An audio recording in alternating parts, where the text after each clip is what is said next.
കുളിച്ചു കഴിഞ്ഞാൽ ആദ്യം മുതുകു തുടയ്ക്കണമെന്ന് പറയാറുണ്ട് പണ്ടുള്ളവർ. എന്താണ് ഇതിന് പിന്നിലുള്ള കാര്യം?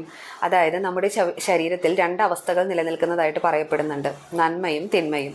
നന്മയെ പ്രതിനിധാനം ചെയ്യുന്ന ശ്രീദേവിയും തിന്മയെ പ്രതിനിധാനം ചെയ്യുന്ന മൂദേവിയും. നമ്മൾ ശിരസിലൂടെ ശരീരത്തിലേക്ക് വെള്ളമൊഴിക്കുമ്പോൾ എന്ത് സംഭവിക്കുന്നു? ശ്രീദേവിയും മൂദേവിയും ഒരേ സമയം പുറത്തു പോകുന്നു. പിന്നീട് അവർ തമ്മിൽ യുദ്ധമാണ്, ആരാണ് ആദ്യം ശരീരത്തിൽ പ്രവേശിക്കുക എന്നുള്ളതിനെ ചൊല്ലി. ആദ്യം നമ്മൾ മുഖമാണ് തുടയ്ക്കുന്നതെങ്കിൽ അവിടെ മൂദേവി കയറിയിരിക്കും. കാരണം എപ്പോഴും യുദ്ധത്തിൽ ആദ്യം ജയിക്കുന്നത് ആരായിരിക്കും? തിന്മയായിരിക്കും. ശാശ്വതമായ ജയമില്ല, ഇപ്പോഴും നന്മയ്ക്കാണെങ്കിലും ആദ്യം ജയിക്കുന്നത് ഒരുപക്ഷെ തിന്മയാവാനാണ് സാധ്യത. അതുകൊണ്ട് ആദ്യം മുതുകു തുടച്ചാൽ മൂദേവി മുതുകിൽ കയറിയിരിക്കും.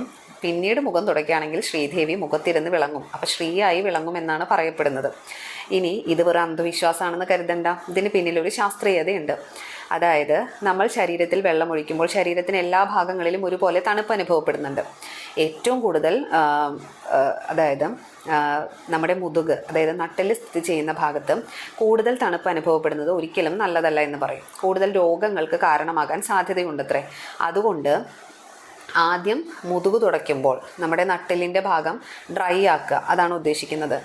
മുതുകു തുടയ്ക്കുമ്പോൾ എന്ത് സംഭവിക്കും? നമുക്ക് രോഗങ്ങൾ വരാനുള്ള സാധ്യതകൾ വളരെ കുറവാണ്. ഇത് ഒരു ബക്കറ്റ് പൈപ്പ് ജലത്തിൽ കുളിക്കുന്നവരെ ഉദ്ദേശിച്ചല്ല പറയുന്നത് കേട്ടോ. അതായത് പണ്ട് കാലങ്ങളിൽ ബ്രാഹ്മ മുഹൂർത്തത്തിൽ എഴുന്നേറ്റ് നല്ല തണുത്തുറഞ്ഞ നദികളിലും ജലാശയങ്ങളിലും നീന്തി തുടിച്ച് കുളിച്ച് വരുന്നവരുണ്ടായിരിക്കും. അവരെ ഉദ്ദേശിച്ചാണ് ഇതെല്ലാം പറയുന്നത്. പൈപ്പ് വെള്ളത്തിൽ കുളിക്കുന്നവരാണെങ്കിൽ സദയം ക്ഷമിക്കുക.